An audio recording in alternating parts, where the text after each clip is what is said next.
जय हिंद। आप देख रहे हैं लोक सेवा न्यूज। मैं हूं आपके साथ रजत त्रिपाठी। आज एक बड़े गंभीर विषय की हम लोग चर्चा करेंगे। भारत और चाइना से जुड़ा है, लेकिन इसमें बीजेपी का किरदार की हम बात करेंगे कि बीजेपी का किरदार क्या है। क्योंकि सोशल मीडिया पर बीजेपी आईटी सेल जितनी एक्टिव है, वह किसी भी व्यक्ति को देशद्रोही साबित करने में 10 सेकंड भी नहीं लगाती है, उसे देशद्रोही साबित कर देती है, बेशक उसने सरकार से सवाल पूछे हैं।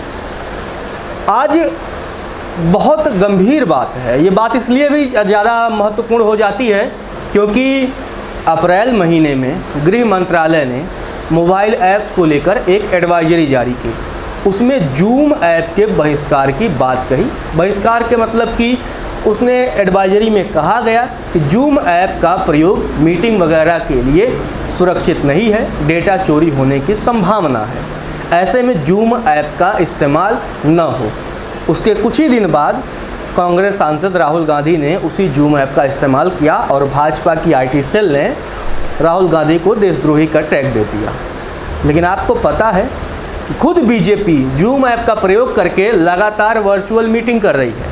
अभी कुछ ही दिनों पहले, 2 दिन पहले 21 जून को जो मीटिंग हुआ उत्तर प्रदेश में बीजेपी के राष्ट्रीय अध्यक्ष जेपी नड्डा द्वारा, वो मीटिंग खुद जूम ऐप पर हुआ। भाजपा कार्यकर्ताओं को जूम ऐप के लिंक भेजे गए और बोला गया कि आप इस पर लॉगिन करिए और जेपी नड्डा जी के रैली के साथ आप जुड़िए।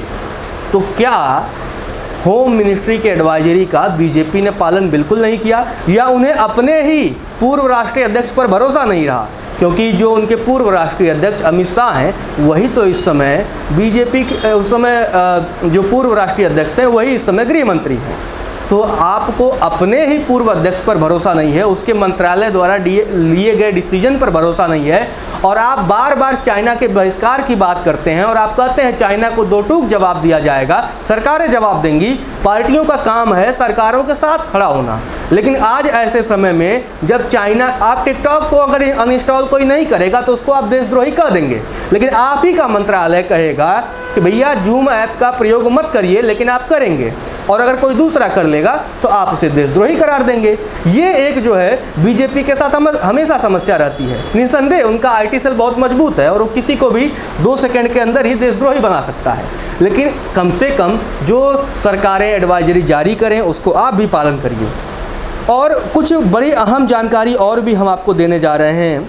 वो जानकारी ऐसा है कि बीजेपी के लोग कब कब चाइना की कम्युनिस्ट पार्टी से अच्छा संबंध बनाने की कोशिश की है, ये पूरे डेटाबेस आप समझने की कोशिश करिएगा।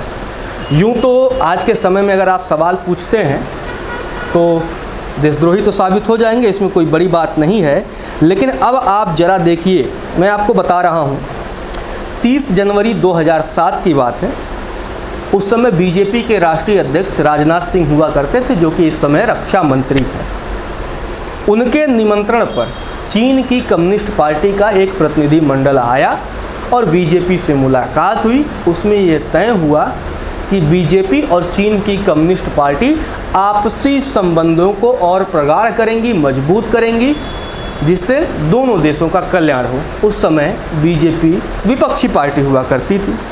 इसके बाद 17 अक्टूबर 2008 को चीन की कम्युनिस्ट पार्टी के पोलित ब्यूरो के कुछ अहम सदस्य फिर राजनाथ जी से मिले और उन्होंने यह दोहराया कि चीन की कम्युनिस्ट पार्टी और भारतीय जनता पार्टी के संबंध जो हैं वो सुदृढ़ हैं, लेकिन उसे और आने वाले समय में मजबूत किया जाएगा।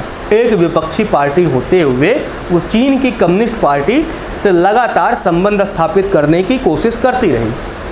राजनीतिक ज़्यादा बेहतर बता पाएंगे कि इसमें गलत है या क्या सही है, क्या गलत है। इसके अलावा जनवरी 2009 में उस समय आरएसएस और भाजपा का एक प्रतिनिधि मंडल जो है वो चीन के 5 दिनों की यात्रा पर गया। इस दौरान बीजेपी और आरएसएस के प्रतिनिधि मंडल ने चीन के साथ चीन की कम्युनिस्ट पार्टी से अरुणाचल प्रदेश और तिब्बत के मसले पर चर्चा किया। जबकि हकीकत यह है कि विपक्षी पार्टी एक संवेदनशील मुद्दे पर किसी देश की एक पार्टी के साथ उसको सुलझाने की चर्चा कैसे कर सकती है। जबकि आरएसएस की अगर हम बात कर लें तो आरएसएस तो कोई राजनीतिक पार्टी है नहीं, ऐसा स्वयं आरएसएस और भाजपाइयों का कहना होता है। अब दूसरी हम बात कर लेते हैं 19 जनवरी 2011 की। उस समय बीजेपी के राष्ट्रीय अध्यक्ष हुआ करते थे नितिन गडकरी। नितिन गडकरी के नेतृत्व में 5 सदस्यों वाली एक प्रतिनिधि मंडल जो है वो आपका जो है चाइना जाता है और वहाँ फिर से चीन की ही कम्युनिस्ट पार्टी से, मतलब चीन में और जो पार्टियाँ हैं वो भाजपा को नहीं भाती। इस समय जो शी जिनपिंग की पार्टी है, सत्ताधारी पार्टी है, सत्तारूढ़ पार्टी है, कम्युनिस्ट पार्टी, बीजेपी का लगाव उससे कुछ ज़्यादा रहता है। हालांकि अपने देश की कम्युनिस्ट पार्टी से उनका हमेशा विरोध रहता है। इसके बाद जब 2014 में सरकार भाजपा की बनती है मई महीने में, उसके बाद नवंबर 2014 में भाजपा के 13 सांसद चीन की फिर से एक हफ्ते की यात्रा पर जाते हैं और वो कम्युनिस्ट पार्टी के लोगों से मुलाकात करते हैं। मुलाकात के दौरान यही कहा जाता है कि हम आपसी संबंधों को मजबूत करना चाहते हैं। वहीं जब सरकार बीजेपी की बनी तो हमारे देश के प्रधानमंत्री नरेंद्र मोदी 5 बार चीन की यात्रा पर गए और 3 बार चीनी राष्ट्रपति शी जिनपिंग भारत आए। कई बार उन्होंने झूला वगैरह भी झूला, अहमदाबाद गए, महाबलीपुरम गए और जो है गोवा भी गए थे। तो अब आप समझ लीजिए कि 5 बार हमारे प्रधानमंत्री उनके वहाँ गए, उनके राष्ट्रपति हमारे वहाँ 3 बार आए, पर आज भी जब भी सीमा को लेकर कोई परिस्थिति है, सीमा को लेकर कोई विवाद है तो नित नए विवाद खड़े हो रहे हैं।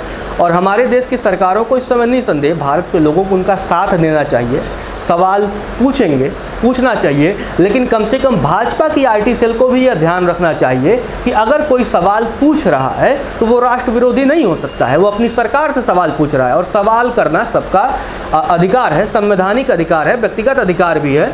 अगर आपको भी विरोध करने का अधिकार है, किसी को देशद्रोही कहने का अधिकार है, हालांकि ऐसा कुछ अधिकार आपको मिला नहीं है, लेकिन अगर आप कहते हैं तो किसी को तो वैचारिक रूप से भी सवाल पूछने की तो मंजूरी है ही ना। तो आप लोगों के इस वीडियो पर क्या कमेंट है और आपको क्या लगता है कि ये भाजपा के राष्ट्रीय अध्यक्ष जो जूम पर लगातार वर्चुअल मीटिंग करते जा रहे हैं, ये चीन को समर्थन दे रहे हैं या नहीं? मुझे तो लगता है दे रहे हैं। आपकी क्या राय है, कमेंट करके ज़रूर बताइएगा।